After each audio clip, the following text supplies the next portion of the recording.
Presidente do Supremo Tribunal Federal, Edson Fachin, anuncia Carmen Lúcia como relatora do Código de Ética do STF. E você vai ver também. Congresso retorna com prioridade para a segurança e acordo com Mercosul-União Europeia. Novas regras do PIX prometem trazer mais segurança à população. Fortes chuvas deixam menos 3 mortos no Rio de Janeiro e a população fica cada vez mais preocupada. E ainda, Ancelotti comenta a expectativa para a convocação para a Copa do Mundo. Tudo isso você confere a partir de agora, no Jornal das 18h30.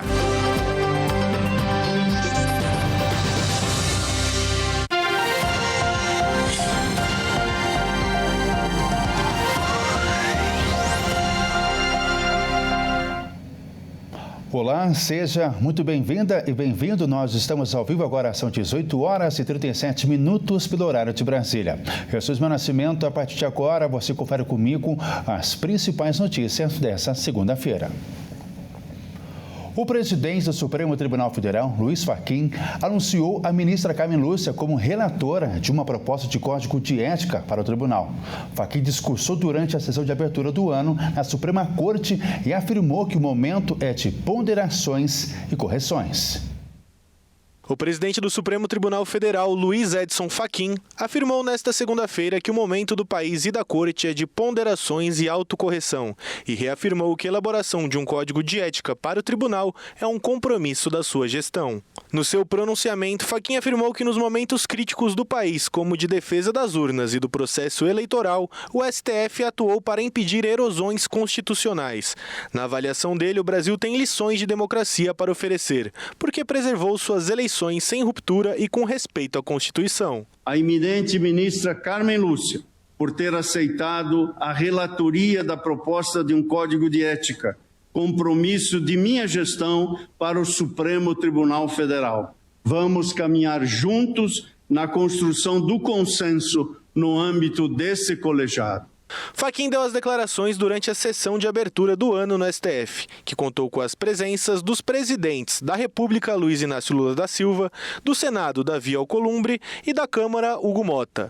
Fachin diz que, sob sua presidência, a Corte vai realizar um debate sobre integridade e transparência e anunciou que Carmen Lúcia será a relatora da proposta de Código de Ética para o STF. A discussão sobre um Código de Conduta no STF ocorre em meio às investigações sobre o Banco Master, que estão no STF e colocar em evidência casos como os dos ministros Dias Toffoli e Alexandre de Moraes. O Congresso Nacional retomou suas atividades nesta segunda-feira com prioridade nas pautas de segurança pública e com acordo com o Mercosul e União Europeia. Já o Parlamento pressiona a iniciativa sobre o caso do Banco Master. O Congresso Nacional retoma suas atividades. O ano letivo deve ser mais curto em 2026 por conta das eleições, quando tradicionalmente o ritmo de atividades parlamentares diminui. As prioridades dos congressistas para o ano incluem o avanço da pauta de segurança pública e o acordo entre Mercosul e União Europeia, que está em fase final de análise na Casa Civil e deve ser enviado ao Congresso Nacional ainda nesta semana. Em paralelo, os parlamentares pressionam por investigações do Banco Master. A oposição ao governo mira na derrubada do veto ao projeto que reduziu penas para condenados pelos atos de 8 de janeiro de 2023. Proposta que beneficia o ex-presidente Jair Bolsonaro. Do lado do governo, uma das prioridades é destravar o projeto sobre as regras para trabalhadores de aplicativo, o fim da escala 6x1 e a tarifa zero nos transportes públicos, temas que devem ser explorados na campanha de reeleição de Lula. Neste momento, no Congresso, são 26 medidas provisórias com início de vigência de 60 dias, com prorrogação automática, caso não tenha sua votação concluída nas duas casas do Congresso. Atualmente, 16 medidas provisórias são apreciadas em Congresso misto, enquanto outras 5 estão em tramitação na Câmara dos Deputados. E outras 5 foram publicadas e aguardam encaminhamento. Uma nova ferramenta contra golpes no Pix começou a funcionar em todos os bancos hoje. A medida permite o bloqueio de valores em contas intermediárias e a devolução de recursos em até 11 dias após a contestação.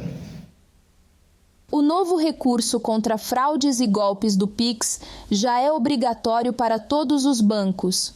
Segundo o Banco Central, o mecanismo especial de devolução, o MED 2.0, permite rastrear o caminho dos recursos e compartilhar as informações com as instituições financeiras envolvidas. Com isso, é possível bloquear valores em contas intermediárias e fazer a devolução de recursos após a contestação e análise. A Federação Brasileira dos Bancos afirmou em nota que, por determinação regulatória, todos os participantes do Pix devem seguir as regras do mecanismo. A notificação de fraude feita pelo cliente no aplicativo do banco possibilitava o bloqueio de valores apenas na primeira conta recebedora. Como fraudadores conseguiam retirar rapidamente o dinheiro dessa conta e transferi-lo para outras, quando o cliente fazia a reclamação, era comum que já não tivesse fundos para viabilizar a devolução. Com a nova funcionalidade, o rastreamento será realizado em várias contas. Para aumentar as chances de bloqueio e devolução, o cliente deve acionar o banco imediatamente após perceber fraude, golpe ou duplicidade de transação. A contestação de transações fraudulentas é feita diretamente no aplicativo dos bancos. O chamado botão de contestação pode ser acionado sem precisar falar com atendentes. Após a análise dos bancos, que deve ser feita em até 7 dias, o dinheiro poderá ser devolvido em até 11 dias. E veja a seguir, fortes chuvas deixam ao menos 3 mortos no Rio de Janeiro e a população fica cada vez mais preocupada. E ainda, Ancelotti comenta a expectativa para a convocação para a Copa do Mundo. Nós voltamos já.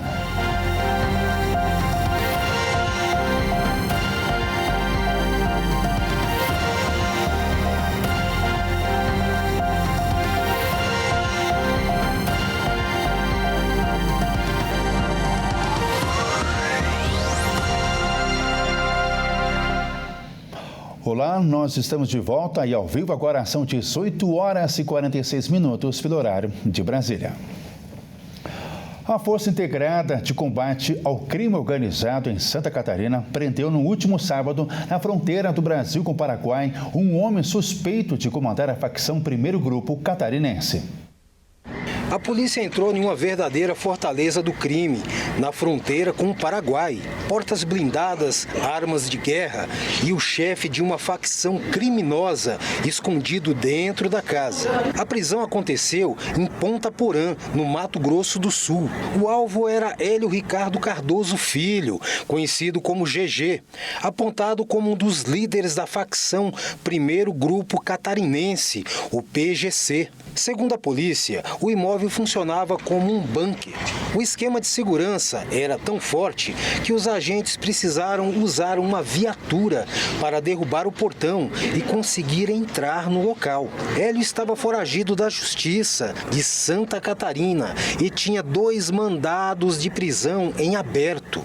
Ele é acusado de homicídios, tentativas de homicídio e porte ilegal de armas. Dentro da casa, os policiais encontraram um verdadeiro arsenal, fuzis de uso restrito, pistolas, carregadores e grande quantidade de munição. Veículos também foram apreendidos. O criminoso foi levado para a Polícia Federal e agora vai responder por crimes graves na prisão. No Rio de Janeiro, fortes chuvas causaram inundações, desabamentos de casas e um menino morreu atingido por uma descarga elétrica. A zona norte da capital e a Baixada Fluminense foram as mais prejudicadas. O Grande Rio teve registros de fortes chuvas em várias regiões, principalmente na zona norte da capital e na Baixada Fluminense, na noite do último domingo.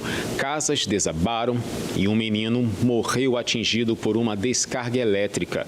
O Centro de Operações e Resiliência da Prefeitura informou que o município entrou no estágio 2. No fim da tarde, o tempo começou a mudar e nuvens carregadas podiam ser vistas em vários bairros, sobretudo na zona norte. Também foram registradas quedas no fornecimento de energia elétrica. Por volta das 8h27 da noite, a Defesa Civil enviou um alerta de registro de chuva forte nos celulares. Um menino de 11 anos morreu eletrocutado em um estabelecimento localizado na Rua do Catete, no bairro Doutor Laureano. Segundo relatos iniciais, a criança, identificada como David Von Held de Lima, brincava com amigos nas proximidades quando procurou abrigo no estabelecimento por causa da chuva. Ao se apoiar em uma estrutura metálica que sustentava o telhado, o menino recebeu a descarga elétrica. O caso está sendo investigado para apurar as circunstâncias das instalações e eventuais responsabilidades. No bairro do Maracanã, uma mulher morreu após 2 casas desabarem na madrugada. Michele Martins, de 40 anos, ficou soterrada por cerca de 5 horas sob os escombros, junto com a filha, de 7 anos. Equipes da corporação conseguiram retirar com vida a criança, identificada como Ágata Martins, que foi encaminhada para atendimento médico. Os imóveis que desabaram ficam na Avenida Rei Pelé, na altura da Rua 8 de Dezembro. Ainda não há informações oficiais sobre as causas do desabamento, nem detalhes atualizados sobre o estado de saúde da menina. Além dela, outras 8 pessoas ficaram feridas, mas apenas uma adolescente de 14 anos foi encaminhada ao Hospital Municipal Salgado Filho, no Meier. O Grammy 2026 foi marcado por uma noite histórica para a música brasileira. Os irmãos Caetano Veloso e Maria Bethânia eternizaram seus nomes na principal premiação da indústria musical dos Estados Unidos. Entre recordes, estreias históricas e grandes performances no Grammy Awards de 2026, realizado em Los Angeles, a premiação também contou com críticas às políticas anti-imigração do governo dos Estados Unidos. No palco, ao receberem seus prêmios, Bad Bunny e Billie Eilish protestaram contra o ICE, o Serviço de Imigração e Fiscalização Aduaneira do governo de Donald Trump, que tem adotado práticas violentas para deter e perseguir imigrantes. Logo no tapete vermelho, artistas, produtores e convidados exibiam broches brancos com a frase Ice Out, que em português significa fora ICE. Mas foi nos palcos que os protestos criaram voz.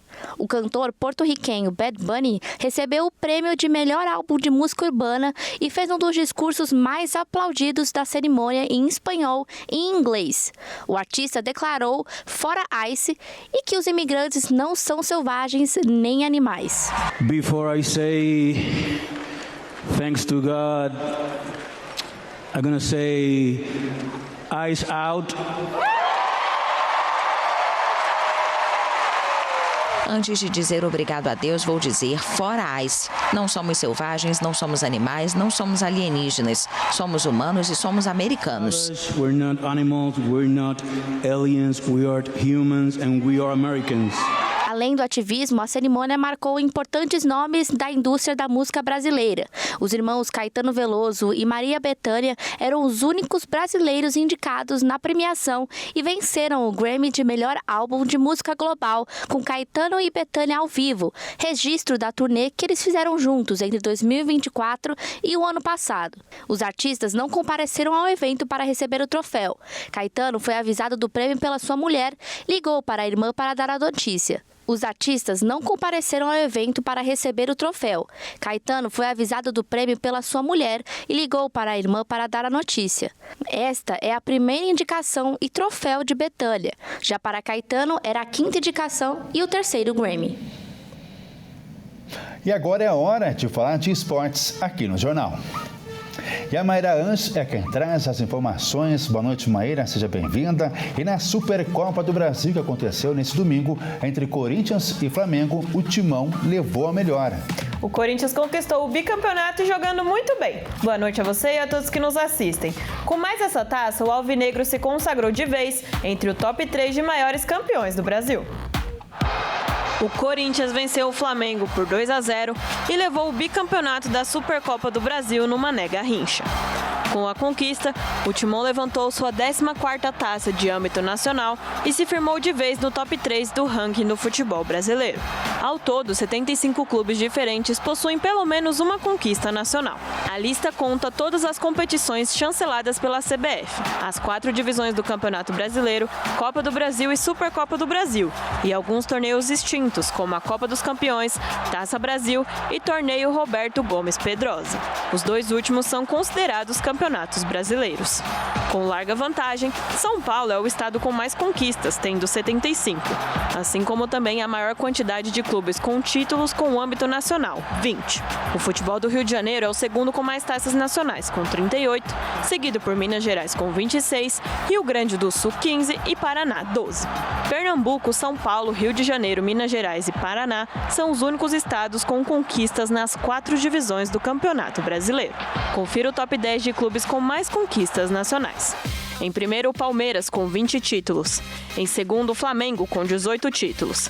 Em terceiro, o Corinthians, com 14 títulos. Em quarto, o Cruzeiro, com 11 títulos. Em quinto, o Santos, com 10 títulos. Em sexto, o Grêmio, com 9 títulos. Em sétimo, São Paulo, com 8 títulos. Em oitavo, o Atlético Mineiro, com 7 títulos. Dividindo o nono lugar, Fluminense e Vasco, com 6 títulos.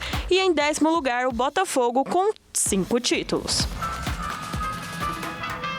Em um evento da CBF realizado nesta segunda-feira, o técnico da seleção brasileira afirmou que a lista final de convocados para a Copa está quase fechada, não é mesmo, Maíra? Isso aí, Ismael.